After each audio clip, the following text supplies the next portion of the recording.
Our speakers this morning are from a group called formerly Fundamentalist NYC that was created in 2013 as a secular organization which connects people who left various fundamentalist faiths and are now living in the New York City metropolitan area.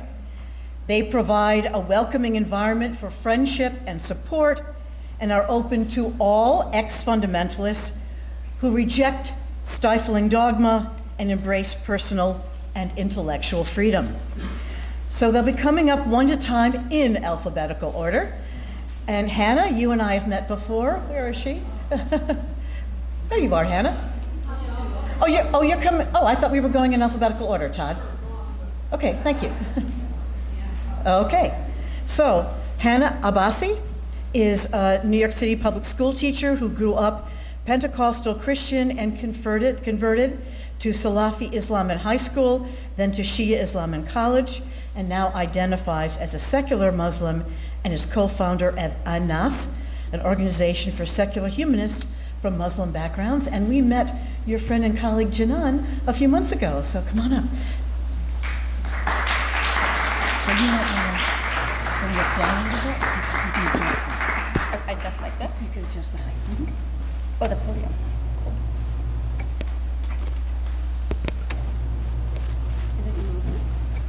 Is it going down? Okay.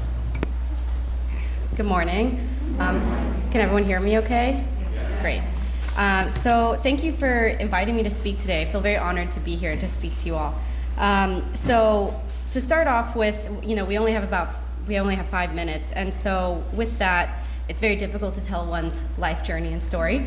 So I'm going to give you a very abridged version, and if you're interested in hearing more, there is a YouTube video of me speaking at another conference that's more extended, though not as thorough as a book would be. But if you are interested, just see me after, and I can tell you how to find that. So I'd like to briefly speak about my background. I have a little unusual background when it comes to faith, and I grew up. So one of my parents was a Pentecostal, and one of them was a Muslim. And I grew up with my Pentecostal mother, and she was very religious, and she took faith very seriously. And because of that, I grew up attending church multiple times a week, going to, whether it was Bible study or Wednesday night church or Sunday, or it was, helping out in the food pantry at church. We were very active. I was also involved with missionary work at a young age. I went to Mexico, Vietnam, and Cambodia to do missionary work. And it was on those trips that I continued to explore my own relationship with faith. And I left Christianity at that time, after the last missionary trip to Vietnam and Cambodia.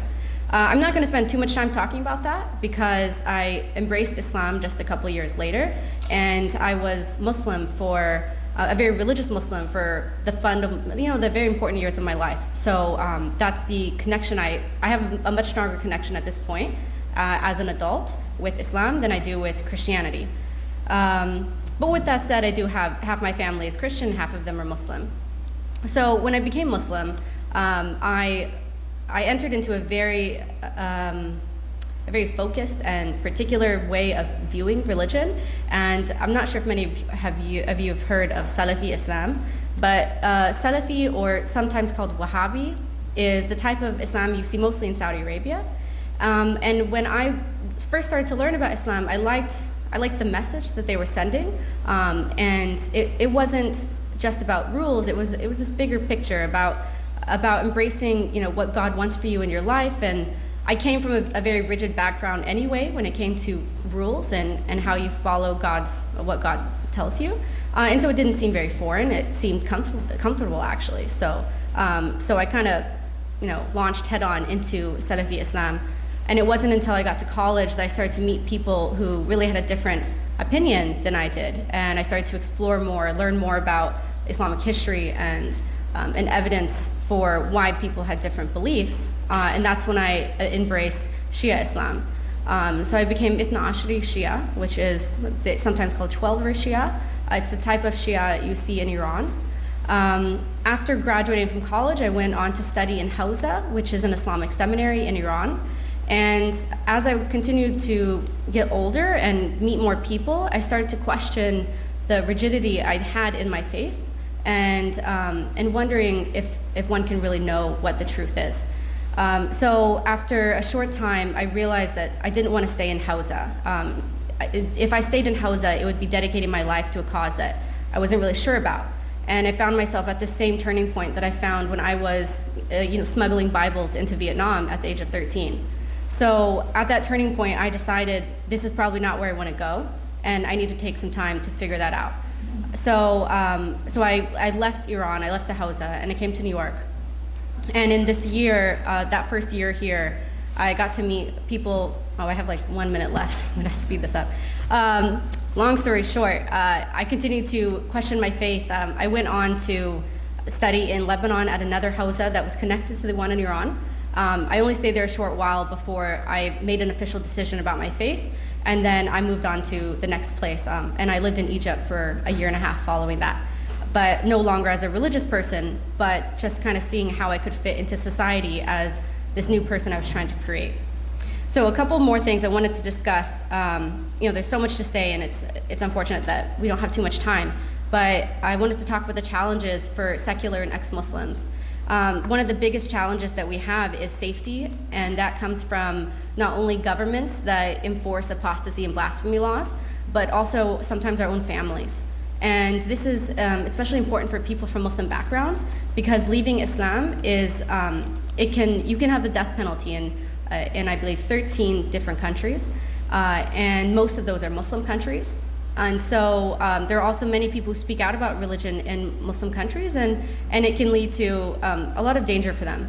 So with that said, it's not like every Muslim country is out to get you and is gonna kill you if you apostate, but it's a real concern that many people have. And so because of that, Muslim and ex-Muslim communities are very secretive about their membership, because and it's not just governments that you have to be wary of. Some families do have more extreme versions of ideas about religion, and others don't. There's always those who are more accepting of their children choosing to take a different path, and then there are those who are not accepting. So it's not like everyone's the same here. I don't want to paint that kind of picture, but it's a real concern in the ex-Muslim community, thinking about our safety and what we publish online. So moving on from that, and related to how our families accept us or don't accept us when we leave religion, it's also the community at large. So one particular example I can give is when I left the Salafi community, I was becoming a Shia Muslim is the same as apostating to the Salafi community. And so I was no longer accepted in that mosque. They would not return my salams, which means when you greet someone, you say, "With you be peace," like peace be upon you, which is assalamu alaikum. And if you are a Muslim, you respond to this and peace be upon you. And this was something they would not even respond to. They didn't accept me. They said I was not welcome here when I came to pray. And it was a very big shock, really. So if you'd like to talk to me more about that, you're welcome to later. Very quickly, in one more minute, I'd like to talk about the community support groups that are available for people who have left Islam or left the strict versions of Islam. So especially in New York, you get a wide variety of organizations for people at every level of faith, from progressive Muslims to straight out ex-Muslims. So I'll just quickly discuss 3 particular groups. The first is Ex-MNA, which means ex-Muslims of North America. And they are probably the most hard line in terms of how you identify and how you can get into the group. There are multiple steps to be accepted, and they are actively trying to fight apostasy and blasphemy laws in countries that have them, and even here, because there are many states with blasphemy laws on the books. So another group another group is one that I was recently very active in, and it's called Muslimish. And so this is people that are on the spectrum of faith, from ex-Muslim to questioning Muslim, or people who just like to have discussions. And there's also a third group that I co-founded with a few other women that I met in Muslimish, and this is called En-Nas. En-Nas means the people. And this is a group that we hope to be beyond a simple a way of identifying based on what you are not anymore. So we don't want to identify ourselves as, oh, we're ex-Muslims. We're not identifying ourselves as lacking something, but rather what we can become instead. So we are an ethics-based community for humanists from Muslim backgrounds, and we are dedicated to providing opportunities for personal growth, promoting social justice, and contributing to an inclusive and multicultural humanism. So we plan to do this through many different ways, through different types of programming that brings us together as a community, rather than just has us fighting against something. We want to build together, and that's including the environment, social justice. It might take us to blasphemy laws too at some point. It's open to what is most important to our community. But we do have values that we believe are very important, and that our members also believe in. So I guess that's my time. I'm sorry I didn't get to speak to you more about that. Thank you.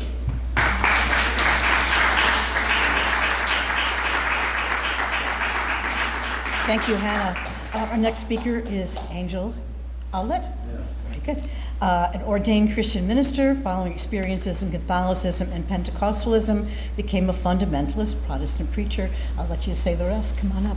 And then you can need this so high.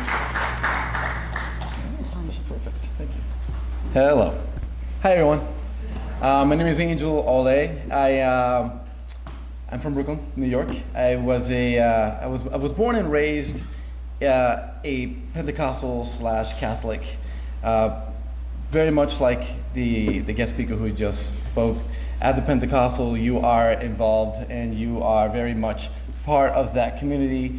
You show up Monday, Wednesday, Friday, Saturday, and Sunday for anything and everything that goes on at the Pentecostal level.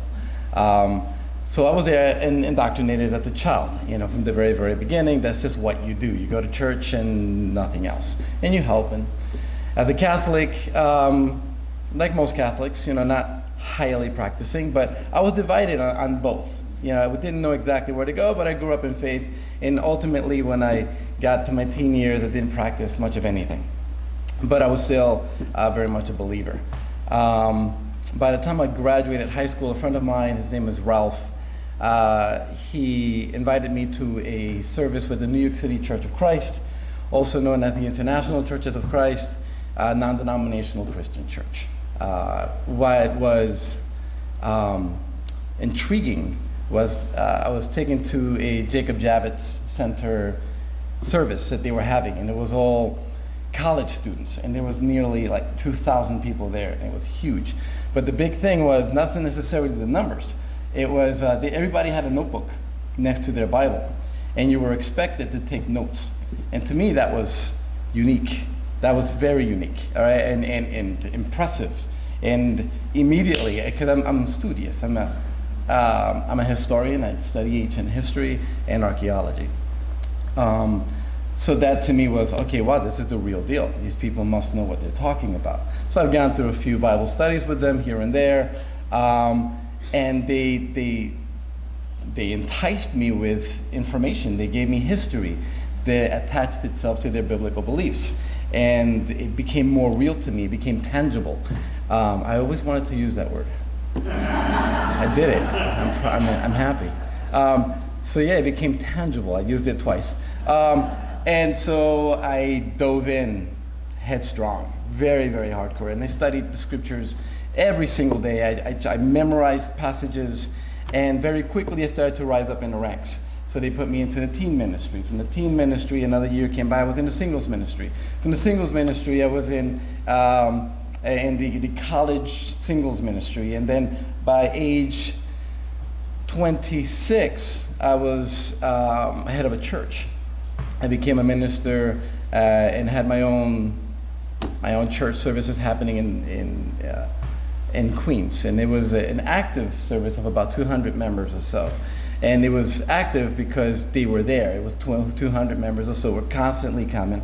It was a very joyous occasion. It was happy. We loved each other. There was nothing wrong with it on the surface. What was wrong with it was how I worked science and facts and truths to fit my needs, to convert people and to teach them something that wasn't genuine. the history that I learned, that I attached to these passages in the scriptures, were warped to fit my needs in order to convince you that this was truth. And in the back of my mind, somewhere deep, deep, deep inside, I knew I was doing that. I wasn't giving them the full picture of what really happened with this era, but I gave them only enough so that they can have that connection with history. I'm being very vague right now because of time, but if you want to talk to me more about how I put history and archaeology together with faith, we can talk about it afterwards. Anyway, by age 30, something happened. Something just clicked. I never, ever, ever believed, even as a child or when I dove in headfirst into being a non-denominational Christian, I never believed in the Adam and Eve story. I never believed that a snake actually spoke. I never believed that I've always questioned the two different Genesis stories. I've always questioned the whole Exodus story and how a walk that would normally take 2 weeks ended up being 40 years. I never figured out how it's supposed to be, how a guy who said, okay, go ahead, take your people, all of a sudden a God needed to convince him or change his heart in order for him to punish them unnecessarily. I saw a lot of cruelty in the Old Testament, a lot of hate and a lot of anger and it was horrors. So by age 30, I wasn't convinced anymore. And I was already leading the ministry on my way to being an ordained minister, of which I ended up becoming one. And I actually carry the cross every once in a while, usually to mess with you guys. But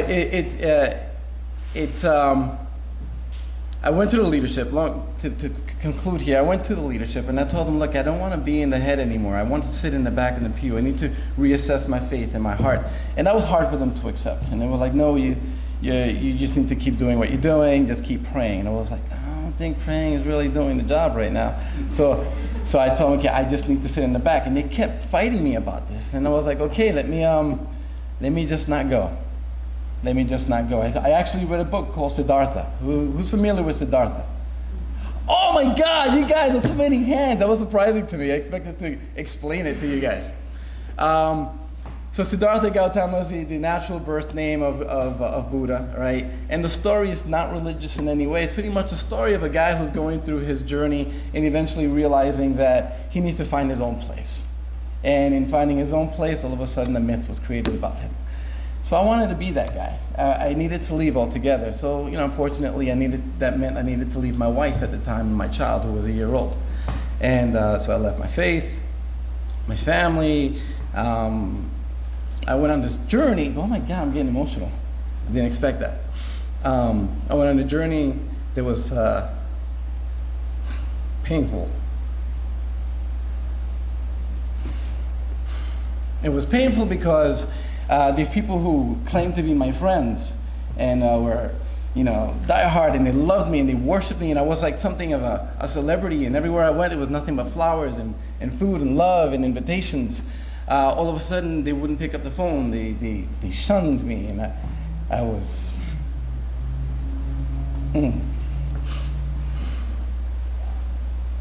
I was alone for years.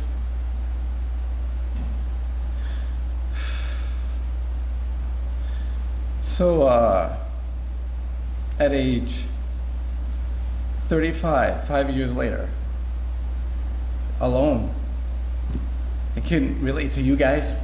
I still believed in God. I was still afraid of hell. I was still hoping that he had some inkling of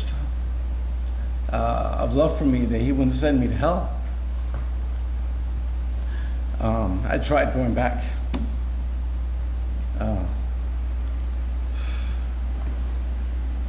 Excuse me. So I tried going back. I sat down with the leadership after a service, and they began doing the usual, let's get you back in here. Let's bring your faith back in. Let's pray with you. Let's go sit at a coffee shop. And when they began reading passages, it was like bullets to Superman's chest. Nothing was happening. Nothing. It was. I knew exactly what they were going to say. I knew the passages, and I knew what they really meant. Like, I really understood these scriptures. And I told them to stop. I don't want to waste your time anymore. And it was that moment that I realized, oh wow, I don't believe anymore. When they told me to pray, I realized that there is no such thing as praying to a God to do his job for you. And I talked to one of the guys who has several daughters, and I told him, okay, let's hypothesize a moment here. Your 3 daughters are being kidnapped at this very moment, and in about 5 minutes they're going to be raped.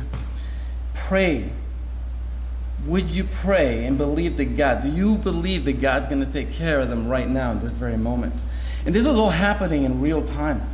And he came to, I saw his eyes twinkle. And that twinkle was like, no, nobody's going to take care of my little girls. Nobody's going to save them. That doesn't exist. So I got up from the chair, and I didn't want to bother them anymore. And I said, you know something, guys, I'm sorry to waste your time, but I'm done. I went home, and I cried my last big cry. And I became an agnostic at that moment. I started reading more about ancient history. I ended up getting into Egyptian culture and Babylonian culture and their passages and their scriptures, and then ultimately it led me over to Sumerian cuneiform tablets that finally convinced me that the Bible was just a plagiary of a plagiary of a plagiary of a plagiary of a plagiary. And I felt better about myself. I felt better about my life. I felt better about my future. I started to expand in my business. I'm a fitness professional that helps run the NBCU labs over there for fitness centers. And I was able to grow in my life. I got this beautiful wife, an 8-year-old daughter who is actually now questioning everything, which is awesome. All right. I have a 15-year-old boy who's now also he's too skeptic because now he questions my authority. So anyway, what I want to conclude with is this. My final epiphany was shopping. I went into a supermarket and I picked up the shopping cart. And I was like, what a great little invention to have this thing. You know, this makes it so easy to shop. And I looked at the wheels and I thought about Sumeria because they invented the wheel, Sumer.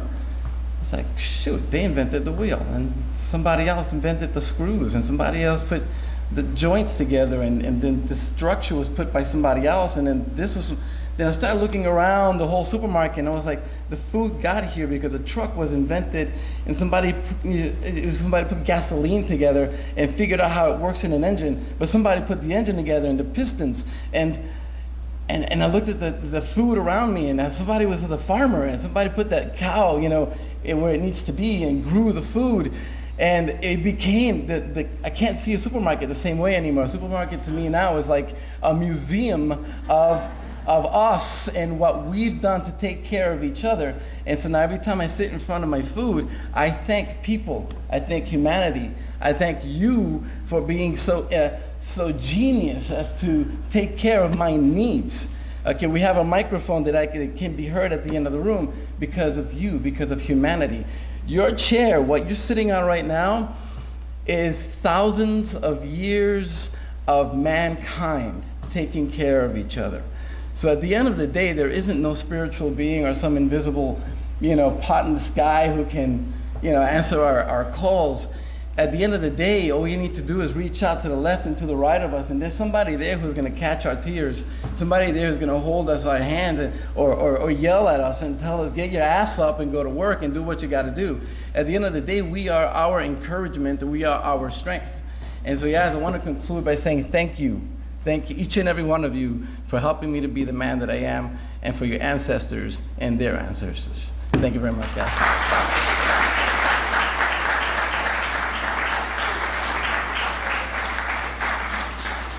Thank you, Angel.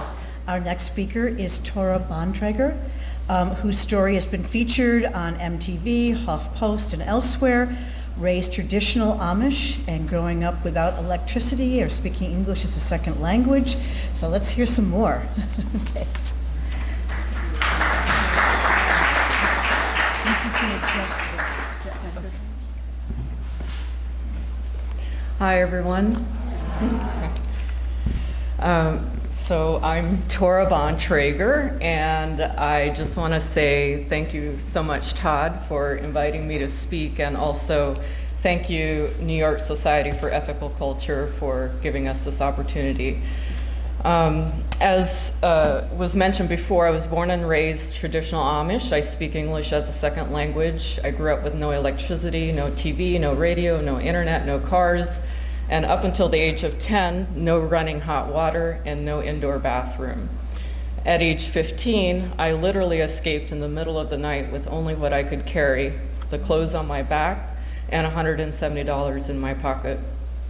To my knowledge, I'm the first Amish escapee to graduate from an Ivy League school, Columbia University here in New York.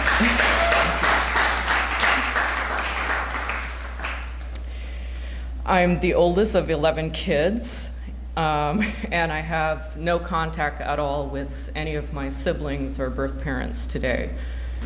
One of the things that I've done recently, as recent as last year, was I founded the Amish Heritage Foundation, which is, per the records that I could find, the first organization in 300 years of Amish history that advocates for us Amish, whether we're inside or outside the church. We promote compassionate secular values, and we assist those who leave the church. And one of the major issues that we have to deal with in our Amish culture is sexual assault. There's also no female leadership at all or representation. We women and children are second-class citizens, even though we're US citizens. Inside the Amish church, we're 100% inferior to males. So what our goal, the Amish Heritage Foundation's goal is to rebrand the Amish. We need to change how we're perceived by mainstream America and the media, and we need to establish a new generation of Amish leaders who can actively engage with the global community. And to do so, we have to start talking about our issues and take back our story. One of the reasons that it's really, really next to impossible for escapees to get any help from mainstream society, if they even manage to figure out how to escape from the church, is because of self-proclaimed Amish experts, or experts on us Amish, one of whom is Donald Crable. If you do any research at all to try to find Amish literature about us, you will see his name pop up, and he paints us as peaceful, gentle folk who never commit any crimes. Right. So this is the perception that the outside has of us. We have no problems, so why is there a need for Amish Heritage Foundation, or isn't there such a thing as Rumspringa? You get a choice to actually, join the church or not, and that's also a huge myth. You have a choice if you want to stay inside the church, if you question or would like to leave. Now the only world you've ever known falls completely apart. There is no help at all for you. The traumatic losses that we Amish immigrants, the best way to think of it is as immigrants, for those of us who leave, we experience isolation, debilitating isolation, depression, suicide, and other mental and physical and emotional and spiritual health problems. We're very vulnerable and routinely manipulated and taken advantage of because of our lack of resources and knowledge. And we're also preyed upon by the fundamentalist born-again Christianity. It's a very serious problem. It's actually militant. They're militant in their efforts to recruit us away from the church, or as soon as we've escaped, left or resigned, whichever one of those it is. So right now, the Amish Heritage Foundation is the only organization with the objective to provide a holistic integration support system without a religious price tag. We are also explicitly LGBTQ plus friendly and welcoming. We have a Facebook support group for people who identify as LGBTQ plus or support them, but we don't call it an LGBTQ support group, so we don't out them. But they know that we're welcoming, they can come here, and they will not be, further shunned or ostracized. And one of the things to be aware of, I have a lot of notes here and I'm very nervous, and I'm trying to get through because I know I only have 5 minutes. If you want to know more about my story or the work that we're doing, just go to amishheritage.org, and there's also a book out there, a memoir, where I wrote about all my trials and tribulations, so you can read that. So what I want to get to, because I think I'm out of time, is that right now what's coming up, before I jump to that, I just want to say that our 3 focuses are education, female-driven entrepreneurship, and health and well-being. So those are the main, that's sort of the umbrella, the pillars of what we're working on. But within this, our flagship project is attempting to overturn Wisconsin v. Yoder. And Wisconsin v. Yoder is the landmark 1972 Supreme Court case that ruled that a religion's rights outweigh the rights of Amish children, and consequently all children in the U.S. and native lands are affected. So back in '72, it was decided that we Amish children should not receive an education beyond the 8th grade. It was more important that the religion has rights than as children. And in that case, if you read it, you can look it up on Cornell's law site. They actually say it was said that the Amish do not commit crimes. I mean, that is verbatim. It is shocking, unbelievable.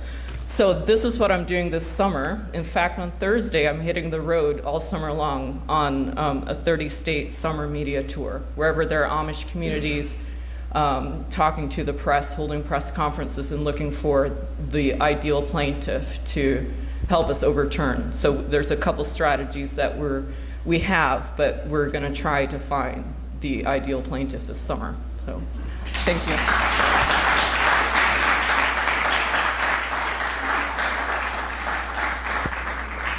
Thank you. Our next speaker is Isaac Kaminyani, who was raised Jehovah's Witness and is known worldwide for their proselytizing, and he served with the religious title elder for 11 years before leaving. So, Isaac.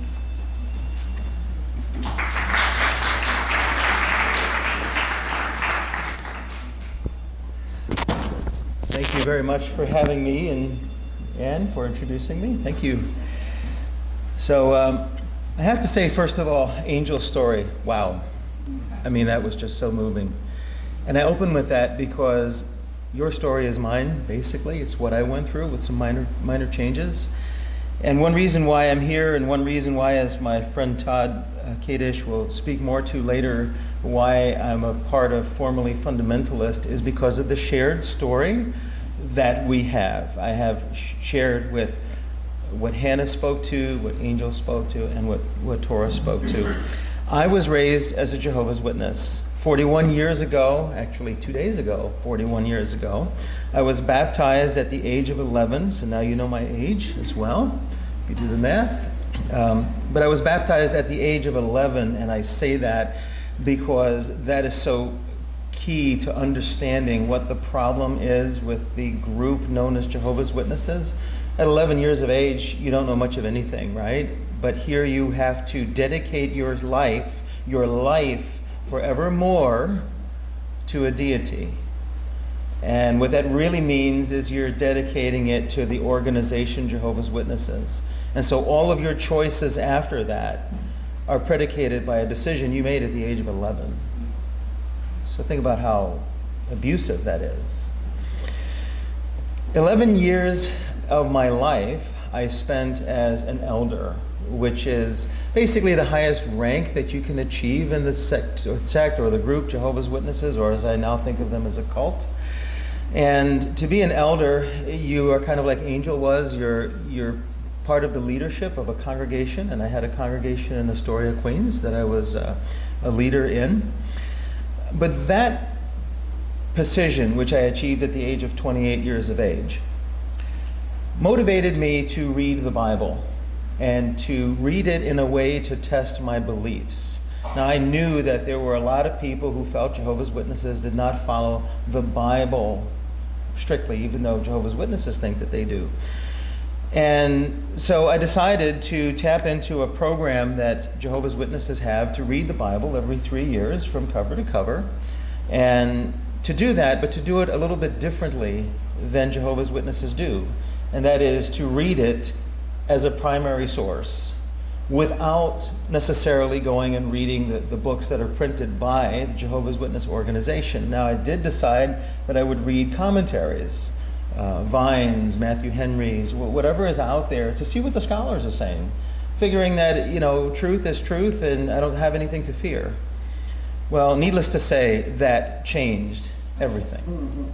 And I credit probably that desire to read that way to the education that I had in the public school system, going to some very good schools here in New York City, fortunately not being confined to what the religion was teaching. And I'm a big science fiction fan, and so H.G. Wells is a hero of mine, and there's a story that he wrote called The Country of the Blind. And if you've ever read that story or choose to read it now, you'll see that it's basically a story of a man who can see, who happens to, through an accident, fall into a fictional community of blind people. But in so doing, he realizes how out of place he is because they all think that this is the sum total of the world. And he has seen something entirely different. And so I felt, after starting to study and read, that I was like a person in the country of the blind. And so what I started to do is use internet resources. By this point, we were starting to develop the internet. There's a book that I read, authored by a person who's now a personal friend, who's the reason why I stand here today, and we all sit here today. His name is Stephen Hassan, who's a friend of the society here, who wrote a book called Combating Cult Mind Control. And I read that, and just starting to do more and more research, I started to see more. But I decided to remain in the religion for 2 reasons. One, I wanted to change it from the inside. And 2, I wanted to fade out. I wanted to develop a network before I left. And I knew eventually I would have to leave. And then if you do some research, you'll see Jehovah's Witnesses have a huge problem with pedophilia inside of their churches.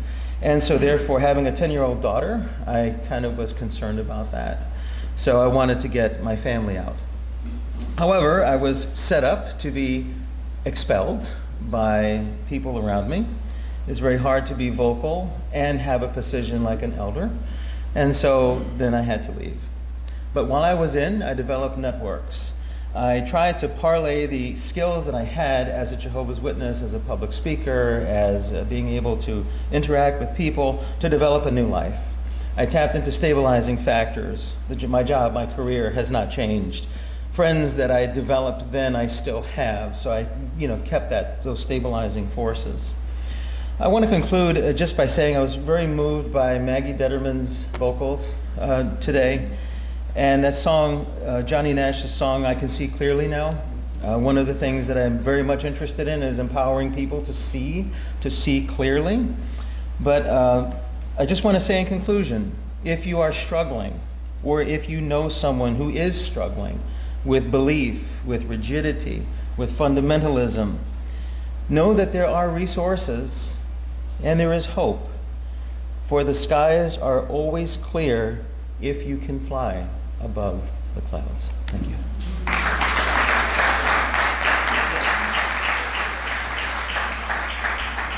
Thank you. And our next speaker is Todd Kaddish. And of course, you have organized all of this. I'm going to let you talk about how you did that. And I think. Hi, my name is Todd Kaddish, and I'm the founder of formerly Fundamentalists. We started in 2013. The first thing I want to do is thank the Society for Ethical Culture. You've helped us for years now. We've held support group meetings here, holiday parties, and every person who leaves a fundamentalist religious community loses, along with the unfortunate beliefs, the more positive aspects of those communities as well. The social and charitable support, and being part of a group with common values and goals.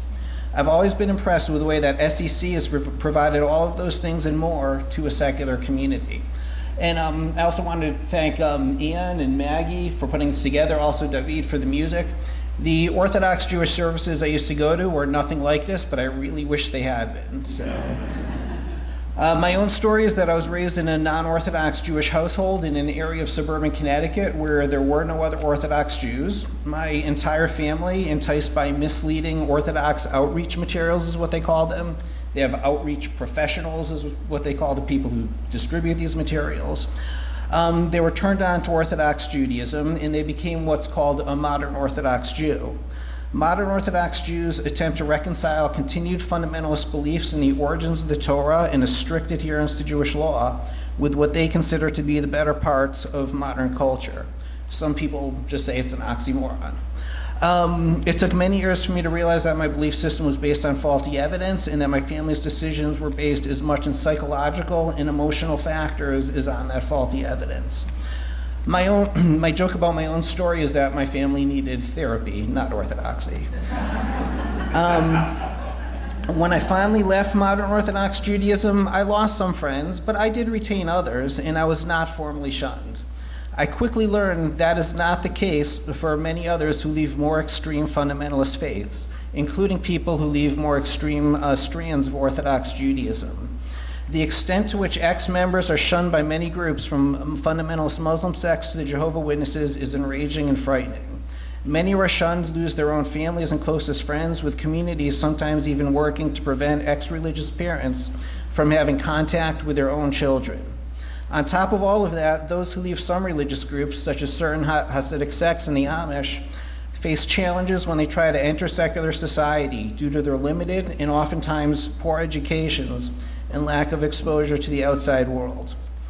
I started Formally Fundamentalist in 2013, so people leaving fundamentalist religions, which differ in their theologies and social norms, but which share a fundamentalist adherence to non-scientific beliefs, could support and socialize with one another. Our discussions have led us to a greater appreciation of what we share in our backgrounds, in many cases our common struggles in overcoming our past and learning how to move forward into new lives. So I'll let the presentations continue. Everybody you're hearing from came from, at least socially, a more extreme background than I came from. And thank you again.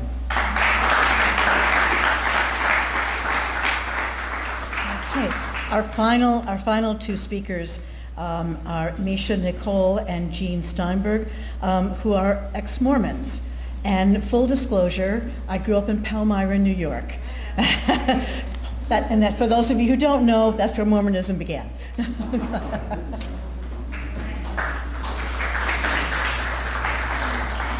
Good morning. I'm so grateful to be here with you all today. So I have a lot of thoughts. There's a lot I can say. I have a PhD from BYU. I work as a therapist. I'm an activist. I sit on boards of nonprofits that support people that are in the faith transition, as I like to call it, as opposed to a crisis of faith, because when we say it's growth, it's transition, if you tell yourself it's a crisis, it's really going to feel like one. So I could talk a lot about that, and I wrote some notes, and then I got a phone call. And the phone call was to tell me that a dear friend of myself and the progressive and ex-Mormon community, Roy Jeffs, had taken his life. And so I thought, as opposed to talking about academic stuff or even my own story, I'd tell you a little bit about Roy. Roy grew up as a true fundamentalist Mormon from the FLDS, the Fundamentalist Latter-day Saints. They are a group of Mormons who have been cast out and isolated from the mainstream LDS church, where I grew up in the mainstream LDS church. And I truly believe that this isolationism, this casting out, is in fact how his father, Warren Jeffs, who for some time was the second most wanted man on the FBI's most wanted list, next only to Osama bin Laden, how he was able to take advantage of this community and really abuse and torture so many people. Roy has over 100 siblings. His father had many, many wives, and also married his father's wives when his father died. So Warren has over 100 wives and over 100 children. Roy was the first of his children to leave the community. The Short Creek community, as it's lovingly referred to by the people in southern Utah, is the town of Colorado City, Arizona, and Hilldale, Utah. It's a border town between the two states. It sits just outside of Zion National Park, probably one of the most beautiful places in this country. And it is a place where you go, okay, maybe, I don't know, I was asking about God, but maybe he did this, or she, maybe she did this, because it is absolutely breathtaking and stunning, but it's isolated. And because it sits on the border of two states, people can easily kind of hop between the two states, kind of running from and obstructing justice, as crimes have been so highly committed in this community. Roy was very abused by his father, and I would like for the rest of his story to not be about his father, but about his resilience and his beauty and his laughter and his ability to see people. So he left in the middle of the night, literally. He had never been to an airport before, but he made it to the St. George airport, and he said, "Where's the place I've heard of? That's where I'm gonna go." He had a smartphone. Not everyone had a smartphone, but he had a smartphone. And so he bought a ticket for $160 to Salt Lake from St. George. And he said, maybe I'll know someone in Salt Lake. I don't know. Maybe I'll know someone there. And he got to Salt Lake, and he was able to make a few connections. And eventually he became part of our community, the progressive Mormon community, the ex-Mormon community, the Big Tent Mormon community. We loved Roy. He was absolutely spectacular. He had so many demons, and he was such a tortured soul, but he would easily drop everything to come and sit with you and learn about your story. He found interest in everyone's story. People whose stories, I'm a therapist, and sometimes people's stories are boring to me. And those stories, those people, he would sit with them and say, that must have been really hard. I don't know how you did that. I don't know how you got through that. And I just think, man, like that's such a shining example. And because he was so loosely tethered to this world, and he couldn't keep his feet on the ground, what he did leave is a legacy of friendship and care and love, and to say you can come from the darkest place and have literally the worst parent ever. And you can rebuild. You can rebuild your community, and you can touch people, and you can be a friend. And so, thank you, Roy. Thank you for being a friend. I appreciate it so much. He was supposed to come to New York this summer. He hadn't been. But we have conversations that matter. And I would say to all of us, those conversations matter. Being a friend matters. At the end of the day, rebuilding the community matters. Being in relationship matters. This is the stuff that is going to keep us safe, healthy, and feeling loved. So thank you for letting me be here.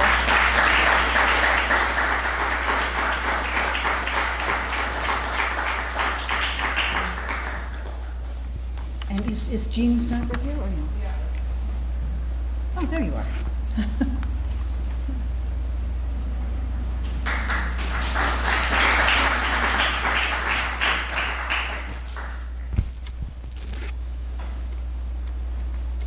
After I was unsuccessful with killing myself, at the age of 26, I immigrated to the US. Before, I lived in New York. To be specific, 50 miles from here in the Satmar Hasidic village of Kiryas Joel, not Mormon. I was raised Hasidic. While I was technically born in the US, I was raised in a shtetl-like religious community. The only language was Yiddish. No TV, radio, or outside influences. My only news was from the weekly religious newspaper. I lived in New York, but I didn't get a basic education. My yeshiva didn't teach no English, math, history, science, sex ed, nothing. The sexes were segregated. We weren't allowed to interact with anyone from the opposite sex, period. A grand rabbi reigns over the community, and the rules are enforced by the Vad, also known as the modesty police. If someone is in violation, perhaps by watching movies, or a woman failing to shave her head under her wig, or some similar deadly sin, they'll get a call from the VAD or a visit, maybe even come home to a ransacked home. The community has a stranglehold on its members, and the VAD has many methods, from having your kids expelled from school to putting you out of business. And that's all just for not fully conforming. If they get suspicious that someone is actually leaving the community, then all bets are off. At that point, it's no longer just the VAD. The family gets involved, trying to save your soul, and when they realize that you're not coming back, they'll do whatever it takes to make you an example so others don't dare try to do that. Some tactics are getting you fired from your job, making sure that no one hires you, which in the community is very easy because with no education, you're pretty much dependent on a job from someone in the community. They'll get your spouse to divorce you. They'll use the court system to take away custody of your children. And they're really good at it, unfortunately, because they vote in a block and the judges know that. People who dare leave the community risk losing everything. Their livelihood, as they have no way of supporting themselves in the outside world, and their entire social network, being ostracized by the community, friends, and often even their own family. The internal support of the community, which is a blessing for those who conform, becomes a curse for the person who's trying to leave. The community breeds dependence. Without them, you're left to fend for yourself without any life skills or experience. The resulting isolation and helplessness is devastating. Growing up, I knew that the two most important things that were expected of me was to serve God and to conform to the rules, the community rules.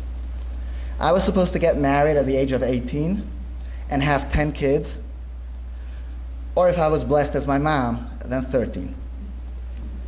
As a young adolescent, I began to question the existence of God and the veracity of religion. I struggled with the circular logic of the Torah being divine because the Torah says so. I couldn't believe that having a Jewish mother makes me so much more special and better than everyone else. I couldn't justify the blatant racism and bigotry I was taught. I tried to force myself to believe, but I couldn't. When I turned 18, I told my parents I'm not getting married, which is a huge taboo in the community. But luckily, my parents were respectful of my wishes, but most people in the community aren't that lucky. In my 20s, I felt suffocated. I desperately wanted out of the religious world, but I was terrified of the consequences of leaving. I pushed for a few years, trying to fit in, until I reached a mental state where staying was too suffocating, and the idea of suffering the consequences of leaving was unbearable.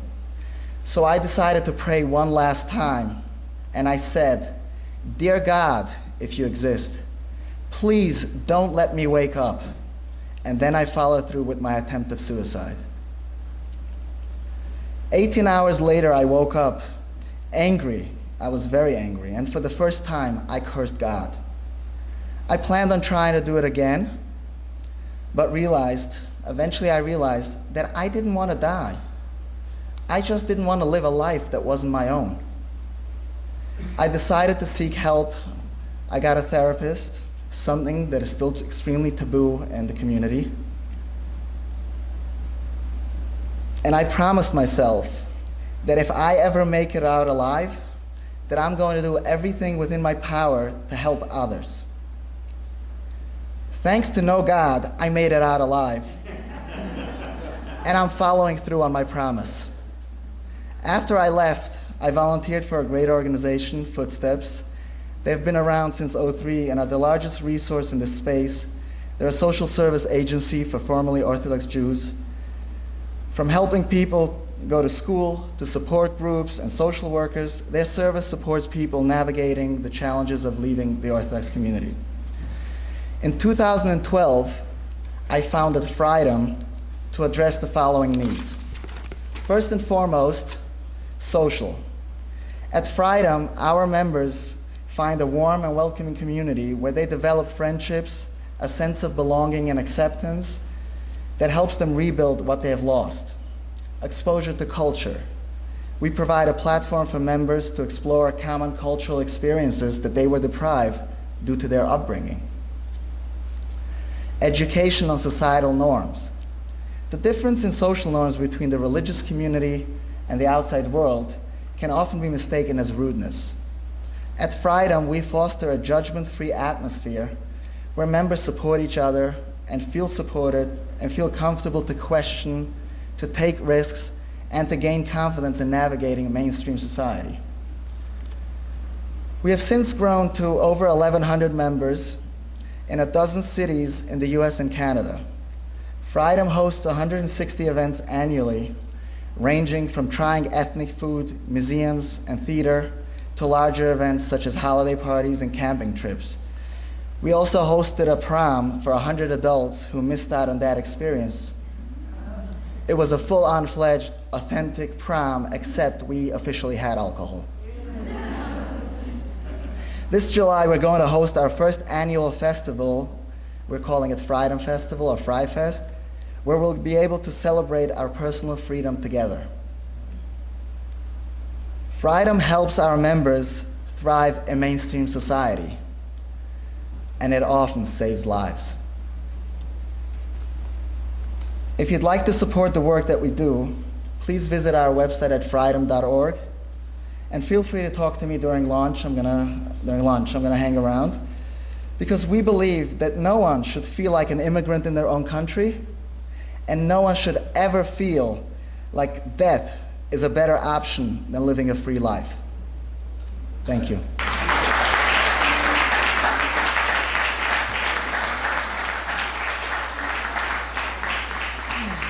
Thank you so much. Thank you for sharing your stories with us. So as you can imagine, our shared charity will be formerly Fundamentalists. I'm not going to tell